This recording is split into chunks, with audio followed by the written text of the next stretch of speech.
So, Priscilla Presley just dropped what she's calling her final word on her life. It's a new memoir called Softly as I Leave You. Now, this was supposed to be the definitive story of her life after Elvis, but instead, it has kicked off an absolute firestorm of controversy. And I mean, the review we're diving into today kicks things off with that incredibly blunt verdict. So, what is going on here? Why such a strong take? Well, to really get why people are so disappointed, you first have to understand the expectation she set for herself. And that expectation? It was set almost 40 years ago with her first book, a memoir that completely, and I mean completely, changed how the world saw the king. Okay, this slide really gets to the heart of it. Her 1985 book, Elvis and Me, wasn't just a book. It was a cultural bombshell. It was raw, it was honest, and it really exposed the darker side of Elvis. This new book, by comparison, just feels cautious, manicured. And as a lot of critics are pointing out, it comes off as really, really defensive. Just think about how huge that first book was. It gave us that absolutely infamous, terrifying scene where Elvis threw a chair at her head. It was the first time many people heard about his drug use, his affairs. Its influence was massive. It inspired a TV movie back in the 80s and was the direct source for Sofia Coppola's recent film, Priscilla. So yeah, that first book set an incredibly high bar. All right, so with all that history, what does this highly anticipated sequel actually give us? Let's take a look at what made the headlines and, maybe more importantly, what got left on the cutting room floor. Okay, so the book does drop a few new pieces of gossip. There's a secret romance with Robert Kardashian, a pretty shocking claim that Elvis asked about an abortion, and a little more detail on her affair with her karate instructor Mike Stone. But critics say these are just presented as, well, shallow gossip, not deep, soul-searching reflections. So if those big moments feel a little bit surface level, what does the book choose to spend its time on? The choices here are pretty revealing. You can see this so clearly in what she focuses on. Her own son, Navarone, is barely mentioned in the book.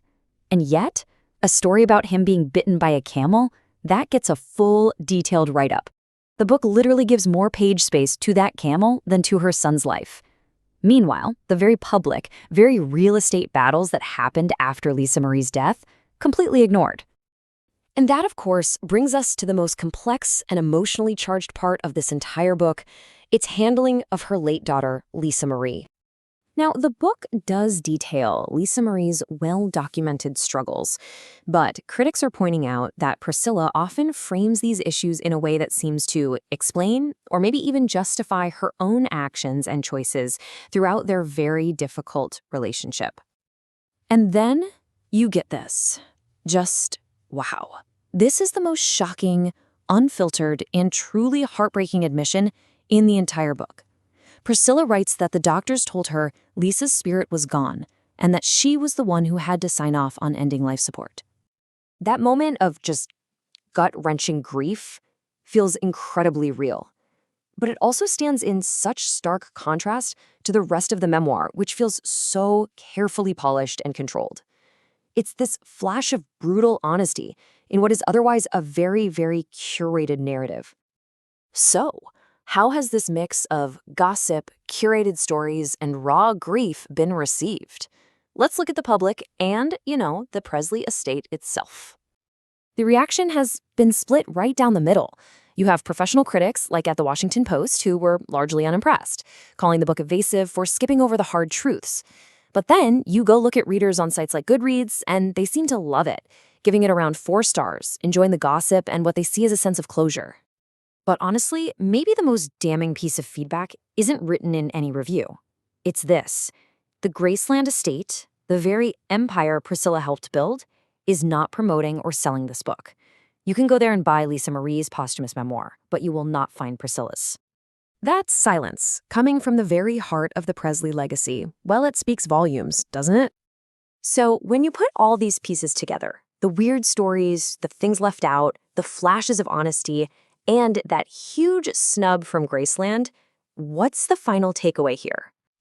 Ultimately, this memoir isn't truly about exploring life after Elvis. It's about a final, calculated attempt to control the Presley narrative, to have the last word in a story she's been shaping for almost half a century. And that just leaves us with this one giant question. In the ongoing story of the Presley family, Whose truth really gets the final word? The one her daughter was just beginning to tell, or the one her mother is so determined to finish? It's a fascinating and complicated legacy.